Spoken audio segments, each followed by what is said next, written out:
Bonjour à tous au nom du Seigneur. Voilà, je suis content de pouvoir vous dire un petit mot. J'ai mon ancien qui m'a demandé de donner une expérience et je le fais avec une grande joie.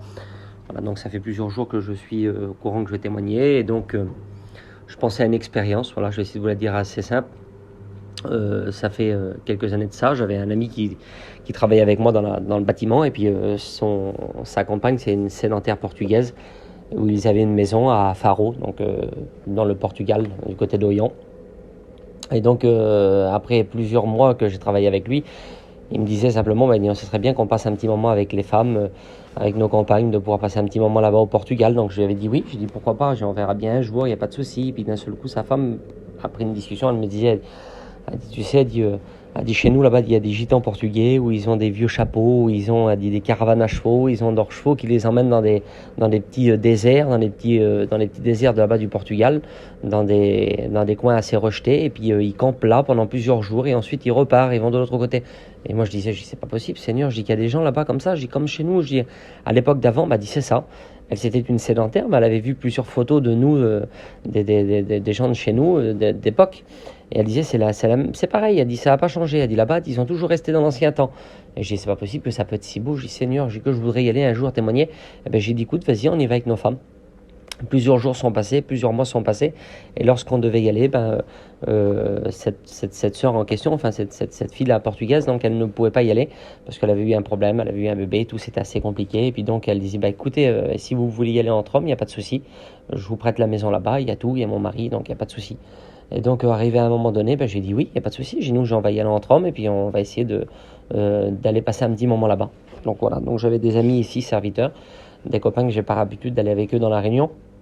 Donc j'avais été leur demander, des garçons qui s'occupent de pas mal de réunions à la fois, et puis donc j'avais été leur demander, j'ai dit voilà, on a tout là-bas, j'ai dit les frères si vous voulez, moi je peux m'occuper du vol, je m'occupe de tout, il n'y a pas de souci, j'ai le frère d'un copain nous prête la maison, et j'ai dit moi vous inquiétez pas, je m'occupe de tout ce qu'il faut, tout ce qui était matériel, j'ai dit voilà, il n'y a pas de souci, je pourvoirai aux besoins.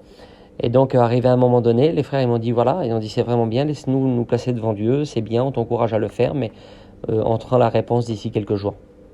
Et puis donc le frère m'a rappelé et il me disait il dit, c'est assez compliqué, il dit, parce que dit, si on va là-bas et que Dieu ouvre une porte, il dit c'est bien, pour moi il n'y a pas de souci, mais si Dieu ouvre une porte, il va falloir continuer à y aller. Et nous ici, je savais que dans l'activité, il faisait plusieurs réunions, Dieu avait ouvert des portes ici chez nous, et puis donc c'était assez compliqué pour eux, il y avait des personnes qui étaient rétrogrades, ils s'occupaient d'eux, et je dis c'est pas possible, mais je dis Seigneur, il dit comprends, il dit que si on y va, si Dieu ouvre une porte, il va falloir continuer à y aller, et on se sent pas apte, on se place devant Dieu, tu trouveras quelqu'un. Enfin ils m'ont orienté, ils ont prié pour moi. Et puis donc ça a resté comme ça pendant plusieurs jours. Et arrivé à un moment donné, quand je suis revenu chez moi, il y a un frère qui m'a dit, mais je lui avais fait part de mon besoin, et il m'a dit, écoute, pourquoi t'appelles pas un tel, donc comme pasteur de l'église de chez moi, une personne, un serviteur de Dieu, que je n'avais pas par habitude de travailler avec lui. Mais j'ai dit oui, j'ai dit pourquoi pas. Et quand j'ai dormi le soir, toute la nuit complète, j'ai pensé à ce serviteur en question. Toute la nuit, ça me disait de l'appeler. Et lorsque le lendemain, je me suis réveillé, j'ai dit, Seigneur, il faut que je l'appelle. Donc j'ai pris le téléphone simplement et je l'ai appelé. J'ai dit voilà, il y avait un petit projet comme ça, j'en ai parlé à des frères, mais eux, ils ne pouvaient pas partir. Ils m'ont orienté dans la prière. Et puis voilà, je dis je t'appelle à toi, je sais pas pourquoi. Et lui, il me disait il dit écoute, il dit c'est incroyable. Il dit Dieu a vraiment pourvu, il dit parce que le village que tu me dis, il dit là où tu me dis, il dit ça fait plusieurs semaines, plusieurs mois, il dit que j'en parle à un serviteur de Dieu, un missionnaire, qu'on doit partir là-bas. Il dit toi tu m'en parles là, il dit écoute vraiment c'est voulu de Dieu. Et comme j'avais dit moi à mes amis que je pourvoirais aux besoins plus ou moins de l'avion et puis pas mal de choses, et je leur avais dit, j'ai dit écoute voilà, moi je leur ai dit pour eux, il n'y a pas de souci, je mettrai voilà, et puis on partira en voyage. Hein, j'ai dit je prendrai ce qu'il faut, il n'y a pas de souci. Et donc c'était fait. On devait partir dans 3-4 jours et donc je suis rentré chez moi. Et quand je suis rentré chez moi, j'étais tout de suite à la banque et quand j'ai regardé la banque, je revenais d'un voyage, ça faisait pas longtemps, dans les pays de l'Est, et puis il n'y avait plus un sou sur le compte. Je dis c'est pas possible Seigneur, je me suis mis devant des hommes comme ça, je dis des serviteurs de Dieu, des missionnaires, qu'est-ce que j'ai été faire? Je dis c'est pas possible, j'ai pas de sous, comment je vais faire pour partir en voyage? Donc j'ai tout de suite été vers ma compagne et puis je lui ai dit, j'ai dit comment je vais faire?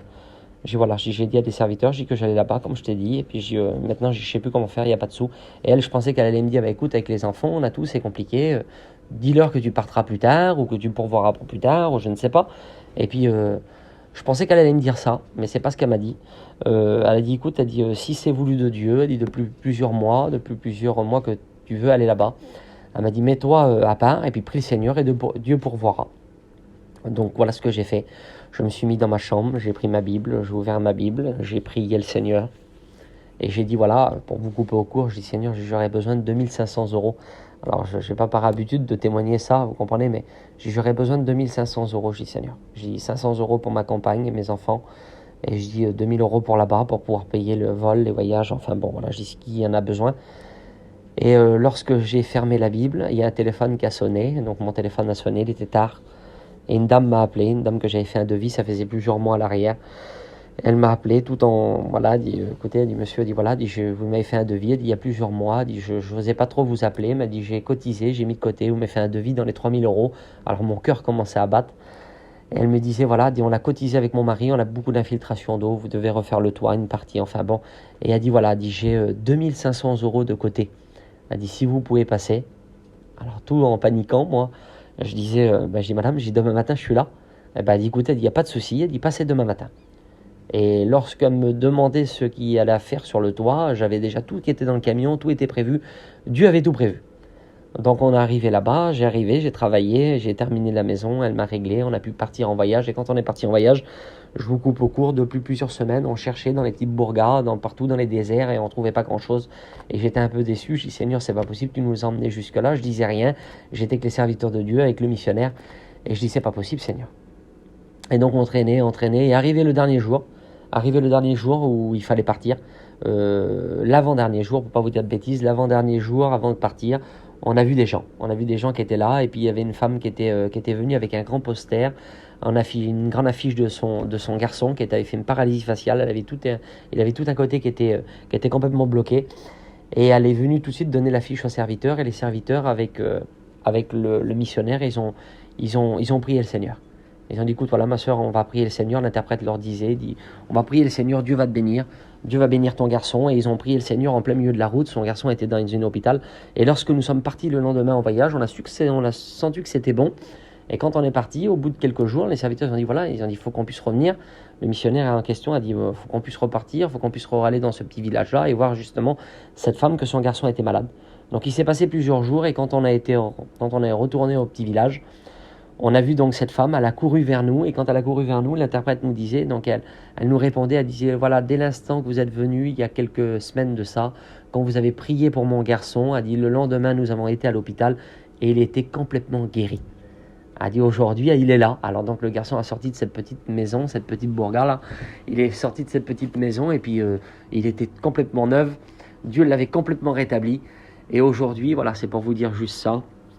Et bien aujourd'hui, merci Seigneur, on a un petit local là-bas, il y a un petit local qui s'est bâti, un petit local qui s'est construit, il y a des églises qui se font, il y a des réunions qui se font. Alors je suis assez, je vais pas vous dire choqué, mais que Dieu m'ait utilisé à moi. Vous comprenez ce que je veux être simple dans mes mots, Seigneur. Et bien Dieu utilise des fois des petits.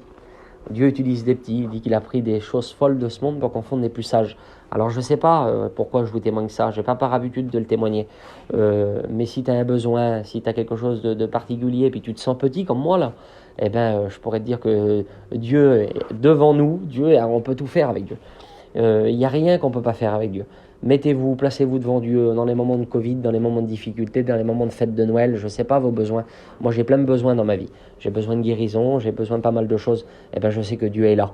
Voilà, que ça puisse vous encourager, ce petit mot. Voilà, que Dieu vous bénisse pleinement.